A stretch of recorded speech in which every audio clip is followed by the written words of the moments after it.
by these people we are told that we should honor, right? Because of the social pyramid that they're on top of.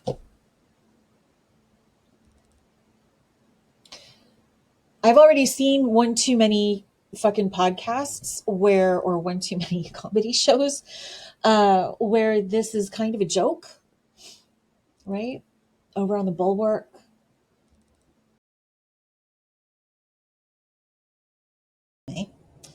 I want to just ask you, my cousins, to build a energetic web of care and solidarity and courage around the victims of the Epstein trafficking ring, no matter where they are, no matter whether they have come forward or not come forward, or how many times or when.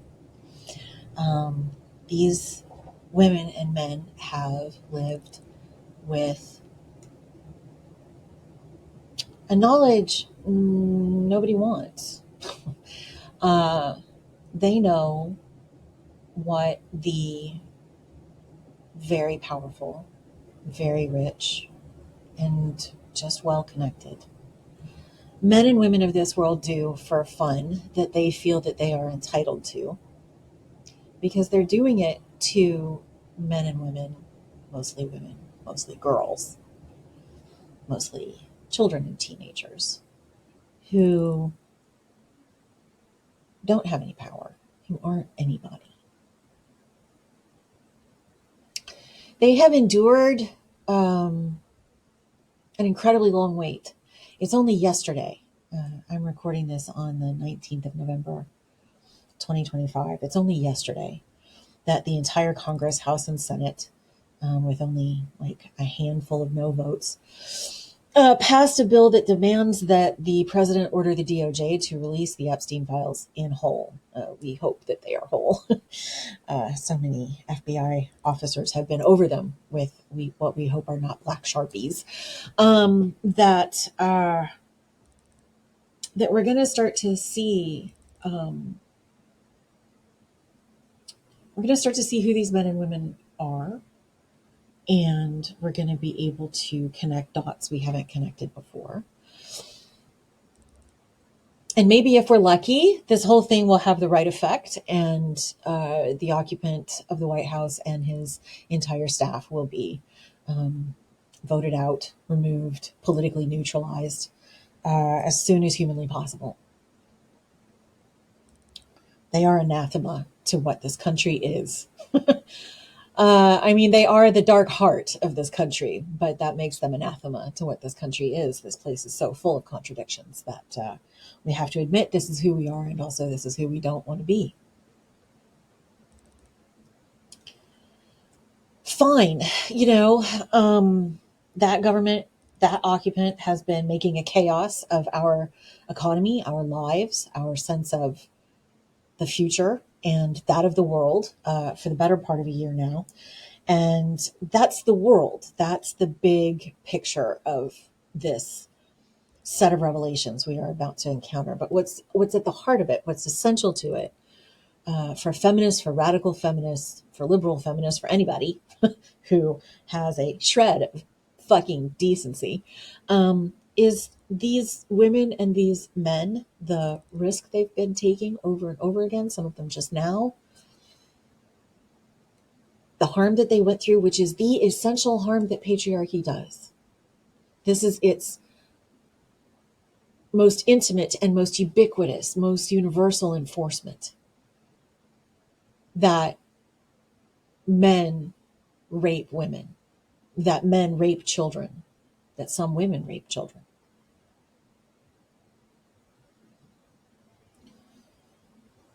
This isn't an accident. This isn't a bug in the system. This isn't a flaw. This is the essential mechanism of patriarchy that these women and men have come forward to confront. And I don't think they know that, all of them. Certainly most of the people in our government don't seem to know that.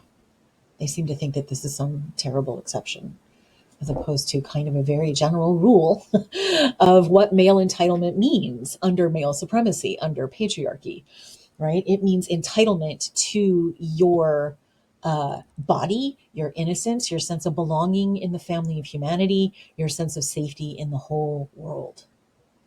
That's what this means to an incredibly personal and intimate degree for the women and men, the boys and girls who have suffered this violence. And then for all of us, right? Because this can always happen to just about anybody. Mostly in places where we think we're safe, mostly with people who make us feel safe. This is one of Maxwell's great talents in her grooming, is making these girls feel like they were welcome and important, right? That they were interesting. This would be cool. That they could get famous.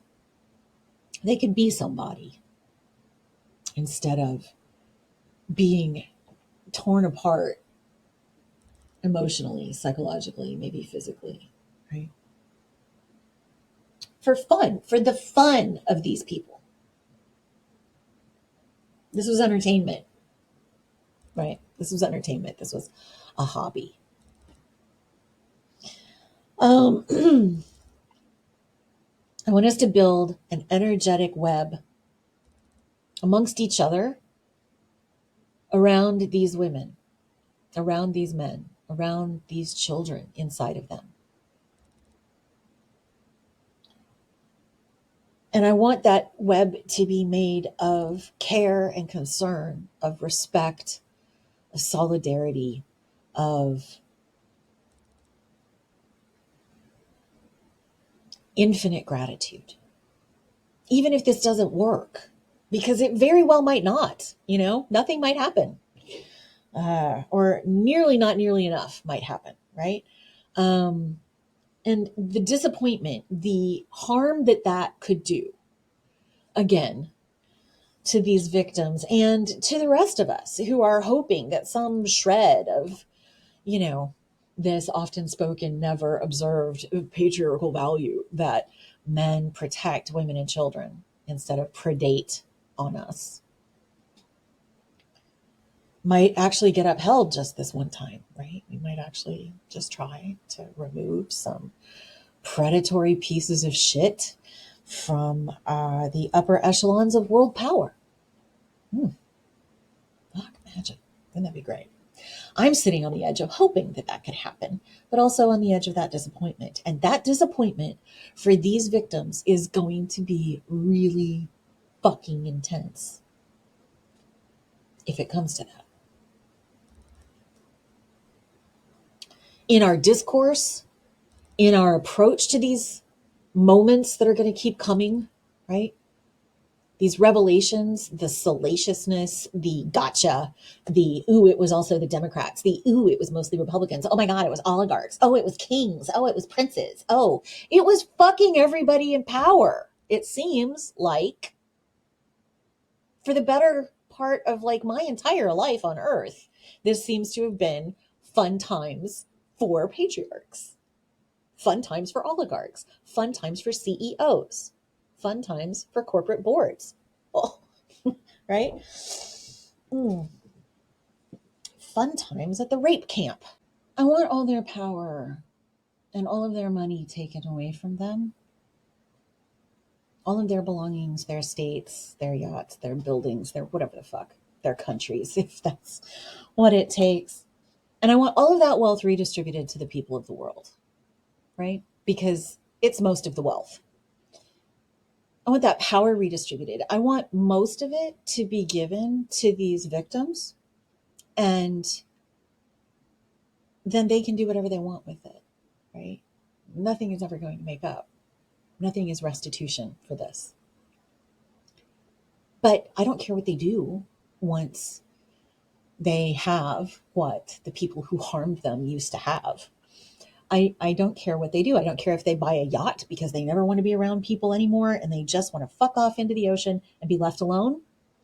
I don't care if they then also go ahead and, found entirely new charities that just fix everything. Maybe they want to be that amazing. Maybe they just want to be left the fuck alone. All of that is fine. All of that is fine because they have been through the grindstone, the millstone that is patriarchy's gift of children and girls to men for their use and enjoyment. So we're going to build that net. I want us to light candles. I want us to sit and gather and gather up energy that we can share. I want us to speak clearly. I want us to speak respectfully. I want us to speak with a constant awareness that behind whatever these fucking headlines are going to be are people who were tortured, who were trapped and tortured and raped for years by these people we are told that we should honor, right? Because of the social pyramid that they're on top of.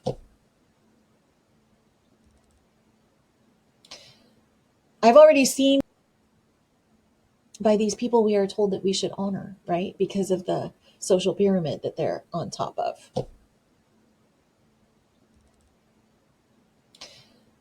I've already seen one too many fucking podcasts or one too many comedy shows where this is kind of a joke, right? Over on the Bulwark, there was a little wondering what we could do for these men, that we could get them the appropriate kinds of companions, so that maybe sex robots, so that they don't feel the need to harm these girls. Maybe they're just broken inside, and what can we do for them? I don't want anything done for them except that they are launched into the great big black hole at the end of the universe, and that they are spaghettified into that black hole. And then when that black hole finally evaporates into nothingness at the end of the universe, that's where I want them to be.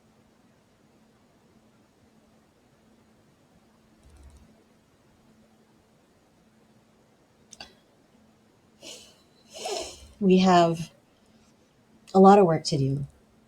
And we who have always been feminists, who have always been concerned at this root of patriarchy, and that root is this violence, it is this entitlement, it is this trafficking, it is this sexualization of young girls and young boys by men who probably don't have anything wrong with them. They're just acting out the entitlement they've been taught they have, and that no one has ever once told them, fuck no, you don't. These entitled shitbird men who dare stand in front of us and demand that we respect them, that we adulate them, that we obey them because they have money and position. They're not worthy. Human beings are an amazing species. Our cultures are elaborate, complex, deeply beautiful expressions of what we are. And this structure, these people at the top of it, does not deserve any part of our allegiance or obedience. And yet we like being alive. So we obey, at least a little. We comply, at least a little. These girls and men were forced to comply a very great deal. Let us hold them in care. Let us speak with them with respect. Let us speak of them with admiration that these fucking shitbird men thinks they deserve. It's going to be a really triggering time. This is going to call up a lot for a lot of people, especially for women. Let us be gentle with each other, cousins. Let us take care and hold these women front of mind, center of heart. Hold these women, because these men are still going to try to come after them.